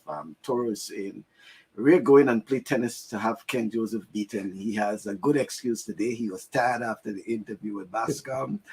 Then Clever saying, Toro understands Sak is thinking of returning to Grenada and looking forward to playing Ray in his first table tennis match. And then Depo is giving the last one. Now, Depo, you got to make Ray start trembling now. He never beat a Wolfman in competition yet. Not Sak, Charlie, Knapp, Wendell, Winston, nor Garth, George. Michael, is Toro now a promoter? Is Toro now a Don King? I don't know. Toro is just giving you talk about the table tennis, Ray, and he mentioned some names there, Ray. Obviously, the Charlie and the Wendell and Winston and Garth George, all these guys who I'm certainly familiar with them, no doubt. Well, you shouldn't forget Dennis Thomas, because Dennis was perhaps one of the premier players, and the late Christopher Francis, as well as Marva McIntyre. Right. Yeah. So that's some very important name. But Ray, earlier you mentioned something there which I think is also important because, to be fair enough, I think it was some time ago. You spoke about that. I think you, furthermore, you wrote a commentary regarding the whole issue of alcohol and drugs, which in terms of sports and particularly in Grenada, and how it has been dominating, sports in Grenada.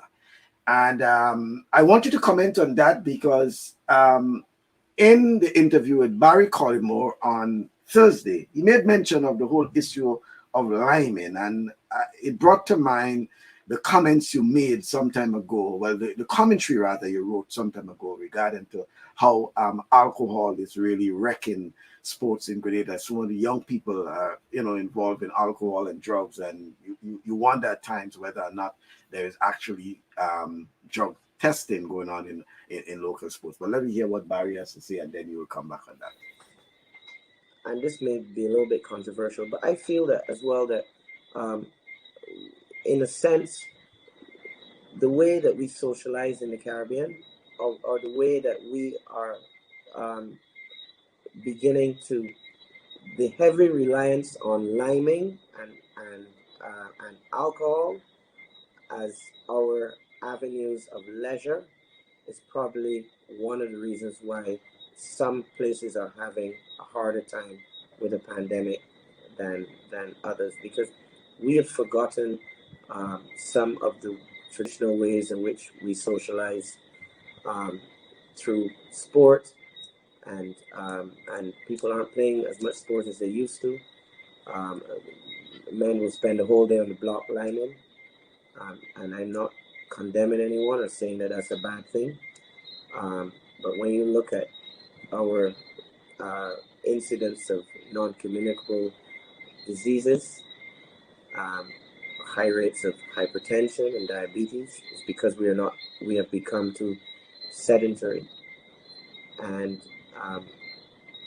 you and I know, Michael, when you watch as a kid, when you watch the West Indies on TV, if you're fortunate to have a TV or you watch it by your neighbor, and the game ends, especially when the West Indies, like, the first thing you do is you go out in the road and you play cricket with the boys, or you because that example is there. I think that we have to. Sport is not just in terms of sports tourism. It's not just about the visitor. It's also about us and keeping our populations healthy and setting an example for future generations.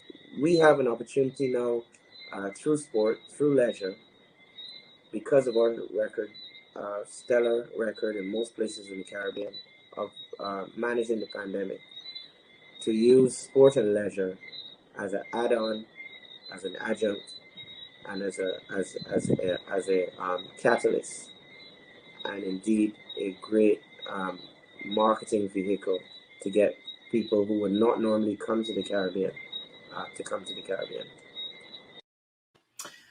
Yeah, right. So, he started off with a whole issue that I know it's so dear to you regarding the, issue of the liming and the drinking and all that, and especially as it relates to sports and the young people who are involved in sports. Right? Has anything changed from since? I mean, you wrote that a few years ago.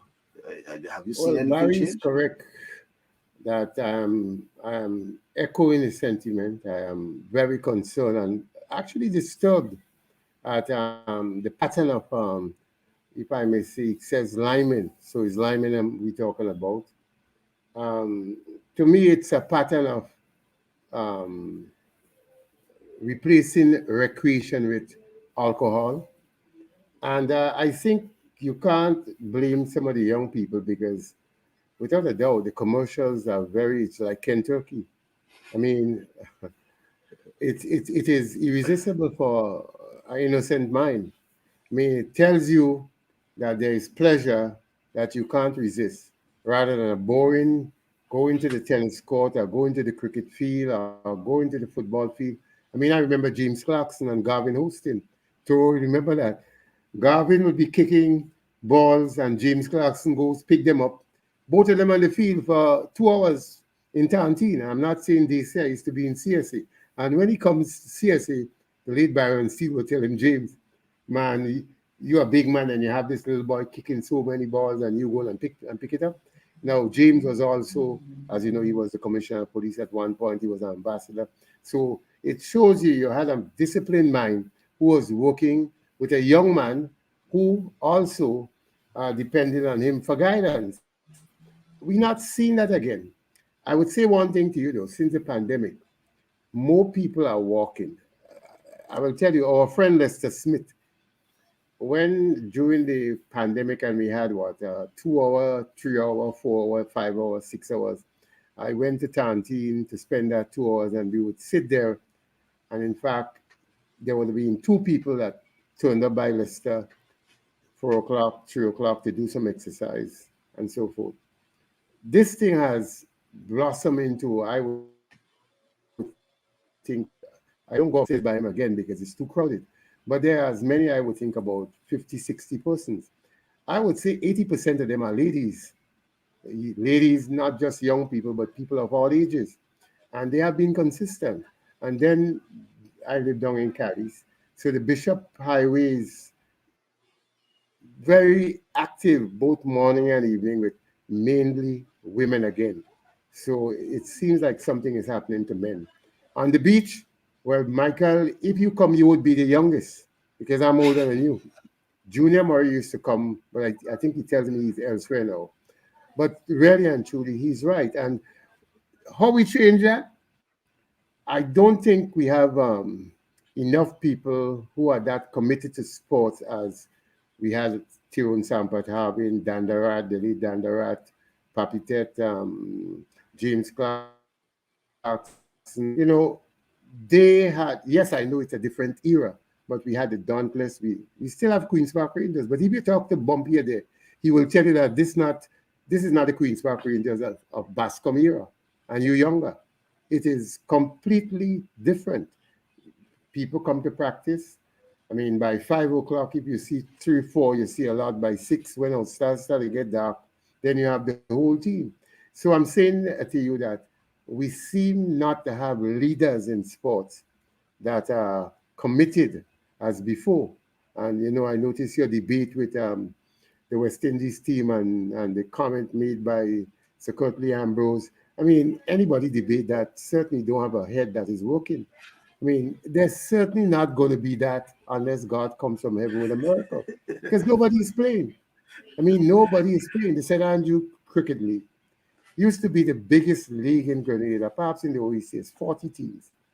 That is just what, T20 now? I think they had 35 overs last year and the year before. I mean, so really and truly, how are you going to produce? I mean, let's go to netball. And I've followed that since the 60s, so I can talk about that in fact. In fact, I usually tell people, myself, Cecil Greenwich, and Claudia Alexis selected the best Grenada team. It came second to Trinidad and Tobago in the Caribbean Championship. Trinidad beat them by 3 goals. That was in 82? That was in 82, right? That is correct. The selectors were Cecil Greenwich, myself, Claudia Alexis, and Joan St. Bernard was the coach. So I'm not guessing that. I have the minutes here still. So I'm saying that netball, you have 7 A division teams, 6. They play 1 round of matches. You have 7 B division teams. In 82, you had 20-something teams. 10 in the A division, another 12 in the B, and 7 or 6 in the C. In football, you had what? 1st division, 2nd division, 3rd division. You don't have these things anymore. So, Michael, how do we change? Maybe the ministry and the Olympic, again, we have to sit down and find ways that the new people, we're not going to change the world. There's Zoom. So perhaps we could have Zoom engagement, or we could have whatever using technology. But we are losing the battle to attractive commercials. I mean, all the commercials you see, 3 for 10. So we need to engage the alcoholic companies. I mean, I know they're in business for money, so maybe they won't listen. But when you look at the amount of young people you've seen, I mean, it's frightening. And then you hear some young people at 25, 26 telling you, well, when I was young, I mean, I'm twice, 3 times the age, and you're hearing people talking that nonsense. I mean, so there's a lot to work towards, and we can't ignore it. COVID hopefully has given us a chance to sit and review. But I am disturbed, just like Barry, that I tell you, yesterday I wasn't passed by the market on Hillsborough Street.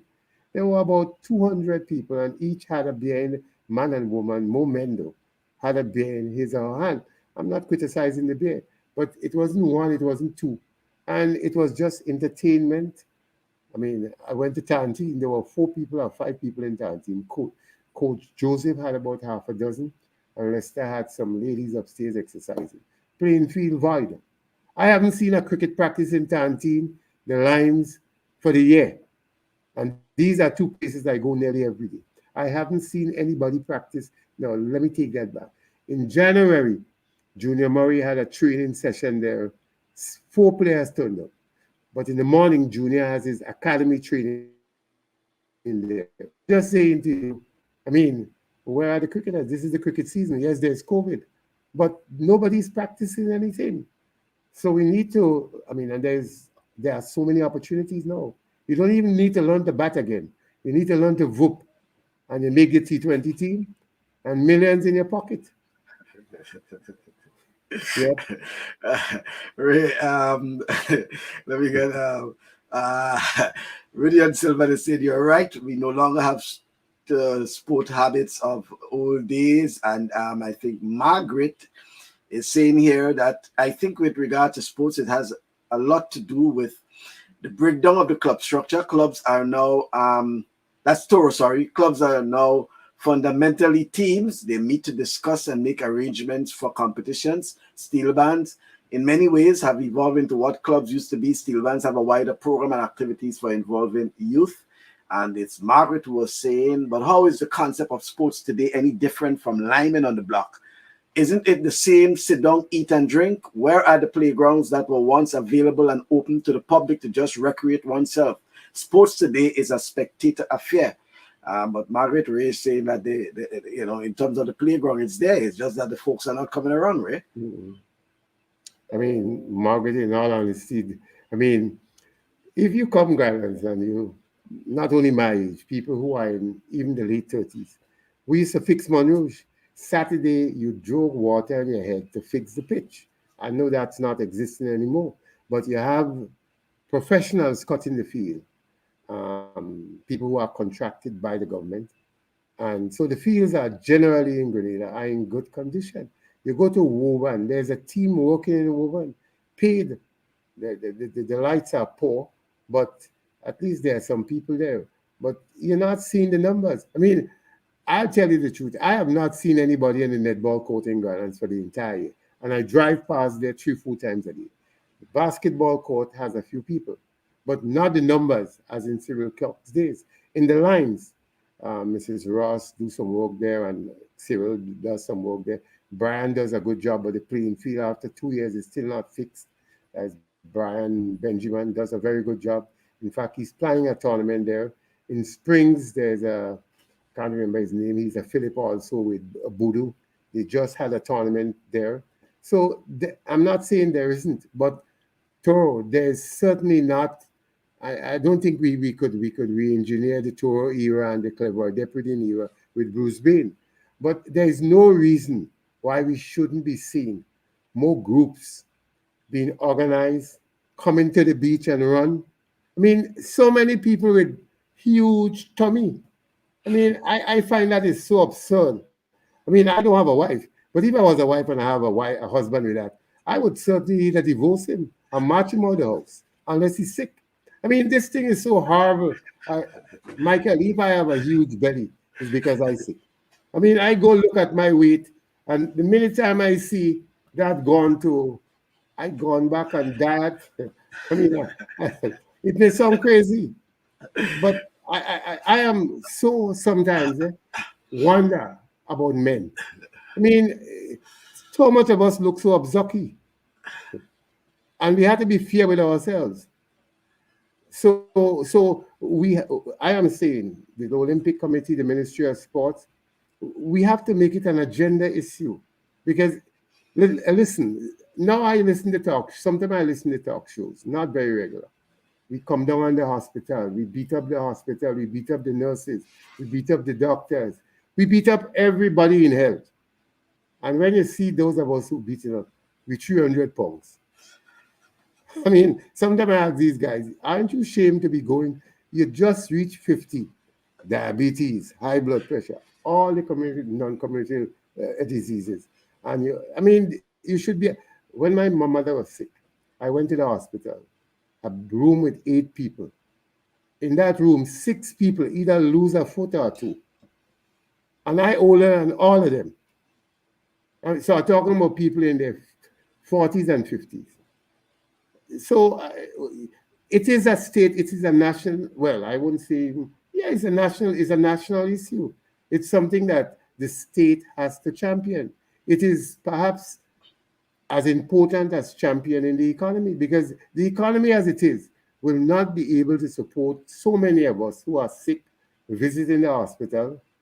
I mean, just check it out. What's the cost of having a nurse and a doctor look at X amount of patients every day, providing free medication, providing unemployment benefit for somebody? Mike, let me just tell you another one. The government gives this what? I think it's $250 a month. And according to myself and Charles the Bishop, who used to play tennis, we buy the treasury there. We weren't in line for that. We were waiting, we were having an old talk. And we looked and we saw some people in the line. They were younger than both of us. And they're in the line to collect the government $250. And don't tell me it's their parents. I know it's not their parents, because some were from the areas where I come from. No, I'm seeing, Michael. Could we afford that? So we have to find ways, not just in Grenada, because I understand in many of these small islands, the same thing is the same. It's a story that is repeating itself. We need to do something about it. And perhaps I heard you talk about the OECS sports desk. Maybe these are things that, from an OECS perspective, we begin to champion. Because the more people are active, as far as I'm hearing from the science, is the less you will perhaps be visiting the hospitals for some of the diseases like blood pressure and so forth. Well, it's interesting that you say that, Ray, because Toro has made a point, and I think it ties in with what the next piece from Barry that I want to play for you and for you to comment on. Toro is saying that, and there are so many teams these days that a fella could be half decent, half drunk player, and he could find a cricket or football team to play with. Long ago, you have to practice, and come up to shape to make a dauntless Atoms, Carnage, or St. George's Cricket Club. And then we have Barry was actually saying that, national sports associations need to place more emphasis on amateur and community. Yes, he did mention community-oriented sports. He says that sporting associations see themselves primarily in the preparation of elite individual and teams, but he's saying that should not be so. Let's listen to Barry, and then we'll come back and comment on it. Barry, I think you actually made an appeal as well for sporting associations, to, and not just sporting associations in Grenada, but sporting associations in the region to contact your respective tourist boards and, get involved, being part of the process. Not just that, the sporting associations have to not just see themselves as the preparation of elite teams. They have to see themselves as creating a sport for all policy, which encourages sport and leisure throughout the country, which then has health and well-being benefits to the entire country. It's not just about preparing an 11-man team to go to travel. I think the sporting organizations are missing the mark, where they have to realize that their greatest legacy would be the propagation of sport throughout the entire country, creating linkages in communities and in semi-professional and amateur leagues and so on. But we are focusing too much of our attention on elite sport, and you think that these sporting bodies think that identifying a youngster at 10 years old means that you have found the right athlete. That's not true. There are a lot of late bloomers that if you have created a culture of sport, like in some other parts of the world, you look at places like Australia, um, um, then you will find that you may pick up people even far more talented in their later years, in their later teens. But the first thing that governing bodies have got to get back to is making sure that people enjoy themselves with sport. It should not just be about um, and all of them have nice buildings. These national governing bodies of sport, um, they all build these nice buildings and so on. But what about the community? What about the average man in the street? What about encouraging that person who's lining on the block to come and play a sport or do something that is sporting oriented, that is fun, that is enjoyable, and that is healthy? And that is what they have to. I think that, in a sense, we've lost our way in terms of how sport is administered in some respects. We've lost our way in terms of what really is sport. Sport is meant for enjoyment. Yes, people can compete at the elite level, but most sport is not at the elite level. And I think that our national governing bodies of sport have got to focus more on the amateur and the community level, and create a climate where um, uh, villages and households this is about our future and molding young people across the Caribbean. And sport is a great sport and leisure. It's a great way of doing that. Ray, to an extent, wasn't it like that before in the days gone by? Well, I guess Tor will want to remind me about Grand's PY and Uncle Gary. I wouldn't mind it in case. So would know that because that's what it was. I didn't get into sports because of being in some national team. We were all about beating Woburn and Cadiz and Belmont and Springs. In fact, I'll give you a joke. Today there's this talk about bringing in players to play for teams. Well, Osbert Mitchell is not alive, late Osbert Mitchell, but he would tell you that if this thing was Granland's PYO, we never had talented footballers at Springs. Springs had, Caffable, Osbert, Robert. They had a whole array of top players. That's where Ted Walker from, and Ted Walker was an elite Grenadian and Caribbean sports person. But I wanted to beat Springs. So let me tell you what I did. I went and get Ram folks because I knew Ram. I used to go back street school. I got Paul Roberts. I got Rado Griffith, Whitaker, Yankee Man. That is Toro's brother.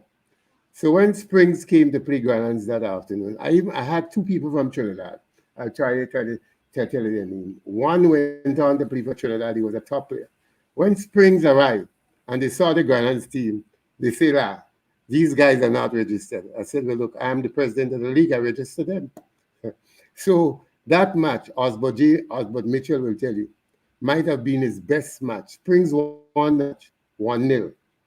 They won it because they were a team and we were a group of individuals. But Paul will tell you, Paul was part of that team. It was amazing. The match, I win, but I went and get foreign players. And that is perhaps the start of what we started to do, bring in players from outside. So I'm saying to you again that Barry is all right.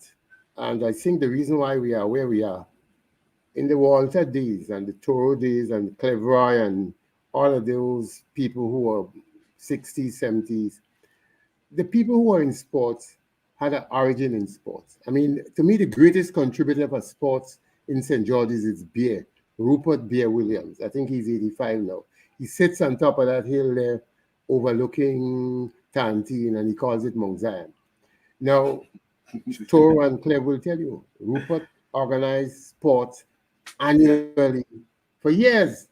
Yeah. The people who are in sports now are basically people who may be very bright, We call them in to administer sports because of their academic ability and ability to engage with foreign people, associations or the world body, but they have no connections. I mean, if you look at most of these people, none ever show up to a local thing except their own association.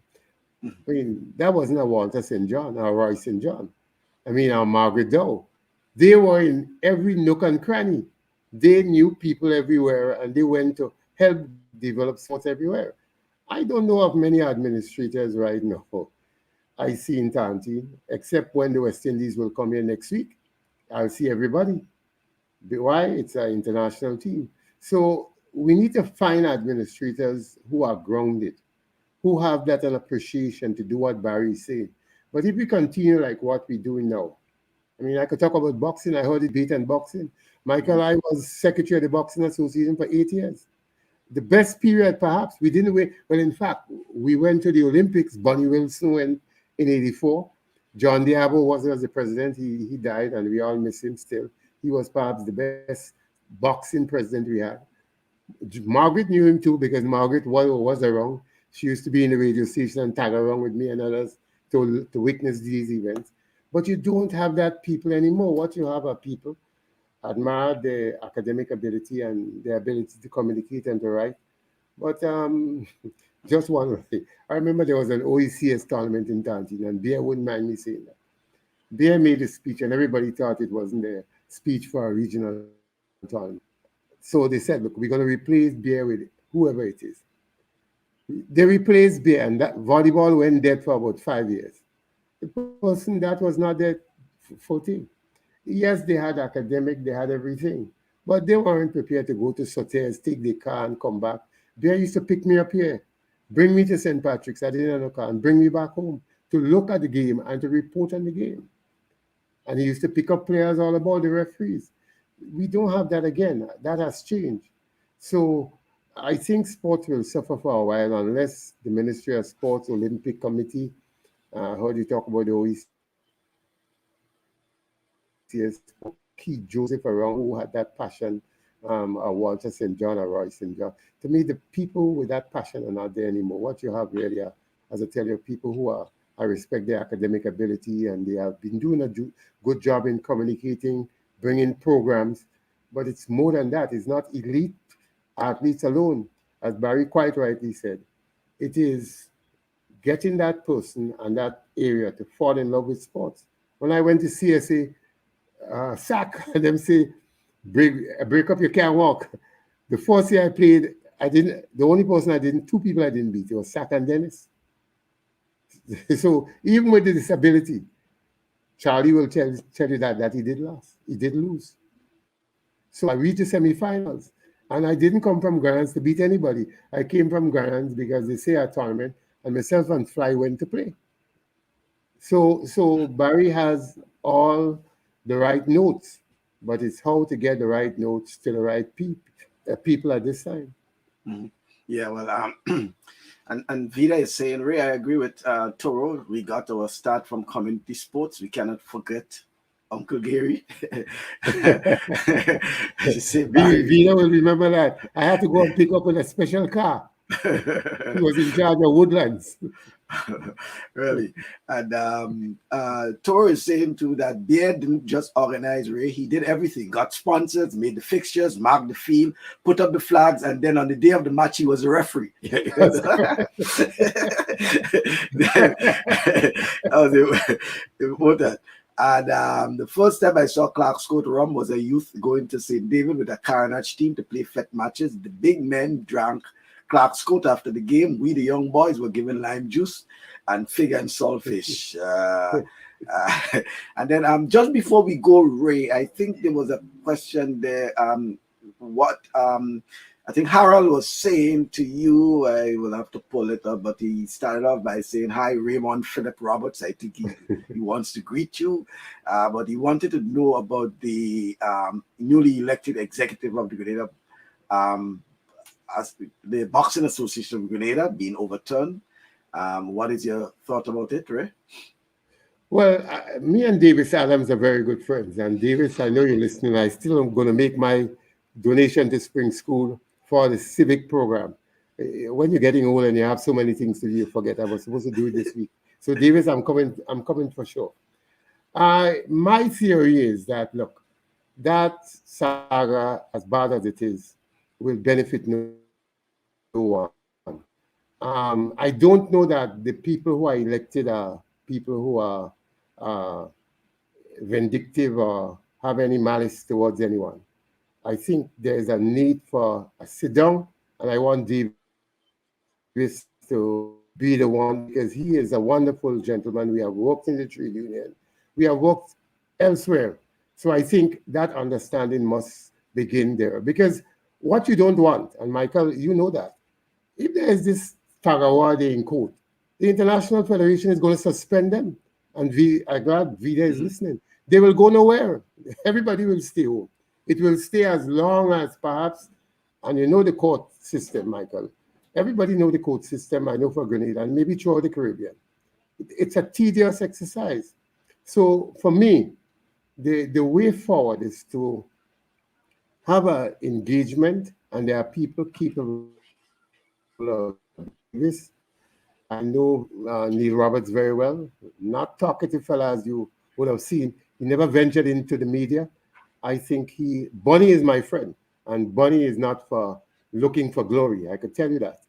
I know Bonnie, we chat about tennis, and we encourage each other to play as much as we can. So there are people there that you could sit and engage, and whatever they need to fix. And personally, I didn't really think they have anything to fix, because to be honest with you, I don't understand the debate. If our organization is dissolved, the secretary has to be in play. I mean, who you will communicate to? The only person you have to communicate to is the person who held the office as secretary, and in fact, limit his restriction to just that process. But that is history. I would want to suggest to the young boxer, I know him very well because he would have been in the latter part of John Diabo era, Joel, and the gentleman in Caracou, I have a great Sebastian. respect.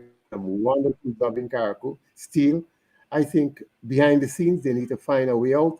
But that media thing doesn't help the sports. It takes away sponsorship. You lose respect. You detour everybody. So it is something that needs to be fixed. And I tell you, boxing has a popularity which ought to be built on, not to be discouraged. So, Harold, I am playing my role. I'm talking to Mr. Adams, and we debate about the pros and cons. But I would try my best to see if I could have him engage the other side and find a way out some way or the other. Okay, then. Thank you very much, Ray. I want to thank you for being part of the program. And as Toro was saying, that we hope to hear from you the results of the matches today. Just kidding. Well, Michael, I believe that he has sold Cooper Hill. I don't think he has revealed the cost of the price, but Cleveroy may not know it. May know the village for, I would think, in millions. But Michael, speak to him in private. I believe he's becoming a Don King, and I would want to be one of his soldiers. I don't hear from him anymore. I don't see him anymore. But I notice he writes a lot of wonderful stories, bringing to light wonderful things. So I can see the dollars are beginning to accumulate. Margaret seems to be poor still, but Toro seems to have elevated. I don't know if it's to a pharaoh, but Michael, you're doing a great job. Thanks. Thanks for the opportunity, and best wishes to continue to do the job you're doing. I think we in Grenada need it, because with no disrespect to my colleague, I am one of those who is very disappointed in where sports commentary and broadcast and coverage has reached. And I think you are filling that blank admirably. So good luck. Okay, then. Thank you very much. And don't forget, Harold is saying, Ray, don't forget that Tommy is coming to pick us up for Victoria for commentaries this afternoon. That's Harold is saying that. I know that. Harold has good memory. Yes, but Torres ended by saying that you are his comrade for life. Yeah. That means I Yeah, don't have to Ray. worry. Thanks very much, Pension Ray. is secured. Yeah. All right. Thanks very much. And Theo Duncan Yes. is saying she's saying good afternoon to you. And I guess as much Margaret and all the other folks are saying good afternoon to you. Thank you very much, Ray. Good, man. Bye-bye. Okay then, bye, Ray. So that's Ray Roberts live from St. George's, and Ray has been giving us a nice update as to what is happening regarding sports, his take on the vaccination. Sporting associations, as Ray is saying, you have, especially the Football Association, you have a very important role to play in ensuring that your constituents are vaccinated. He's appealing to the Grenada Football Association in particular, but in the broader sense, sporting associations, to get on the campaign to encourage their players, their officials to be vaccinated. And as you heard from Barry Collymore, the chairman of the Grenada Tourism Authority, that the future in travel, and he's talking about the immediate future in traveling, will all have to center around being vaccinated. Well, I can say I'm halfway there. I took my first shot already, and I'm due for the second shot in the coming days. So hopefully by the end of May, I should be fully vaccinated. I was hoping to get a one shot, but the day I had to get that shot is the day they had, paused the Johnson & Johnson. But nevertheless, I am all for being vaccinated. And as we are seeing these days that it's being demanded more and more that one should be vaccinated. Margaret, I took your advice and, I followed you after in terms of getting vaccinated. Thank you once again, folks. And just to say thanks once again to the folks in Bermuda. That's Donna Raynor, the president of the Bermuda National Athletic Association, for being part of our program, the first segment of our program, along with her deputy. That's the deputy LOC, the chair, deputy LOC chair, yeah. That's Mia Bean. And they gave us an insight into the cancellation, well, not that of their doing, but their disappointment rather, the cancellation of the CARIFTA Games in Bermuda, which was actually scheduled for August. Mid-August, and it has been cancelled by NACAC. Well, I heard from Mike while the program was going on, Mike Sands, who is the president. Well, I spoke to Mike Sands. He was actually on the program last Thursday, and I was hoping to have him on the program, but Mike actually is on his way to India. He's I heard from him that he doesn't really want to get into the back and forth, the tit for tat, basically. But it was glad to hear from him. At least I heard from him, because I wanted to make sure that I'm getting the other side of the story regarding that. But Mike is on his way to India. In fact, he's going to a graduation. Well, India. Yeah, Mike, India? Yeah, let me make sure it was India. I think, yeah, India, you said. You actually heading to your son's graduation, yeah. But for what we know, what is happening in India, Mike, I hope that is what I read correctly. Yes, India. And he expressed regret not being able to see the show, but he will look at the replay. Thanks very much. So, folks, thanks very much for being part of our program. Don't forget to join us on Thursday, God's willing, Thursday evening from 8 o'clock for another in our series of Talk Sports. We should have a special guest once again, as per usual, a special guest on our program. But I will give you an update during the week regarding our guests on Thursday. But say for now, by the way, I want to say congratulations to all those sportsmen and sportswomen who are actually who have graduated and graduating. So some have graduated already and graduating this week. But a special shout out to Amanda Crawford, who is actually, her birthday is today. Her 22nd birthday is today. She's also graduating today, Texas Tech, a graduate certificate, and she's also competing in the Big 12 championship.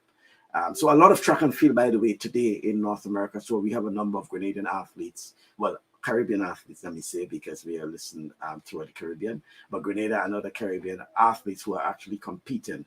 And safe trip, Kirani. Kirani is heading to the Czech Republic. Yes, he's on his way to the Czech Republic. Heard from him earlier today that he's flying out today to the Czech Republic. He's competing on Wednesday, and we'll hopefully have more information on that. But on Wednesday, God's willing, Kirani will be competing in the second race of the season. He's competing on Wednesday, and then he has another race at the end of the month. So on Wednesday, he goes to the Czech Republic, where he competes in the the Continental Goal Challenge, and then on the 28th he will be in Doha, Qatar.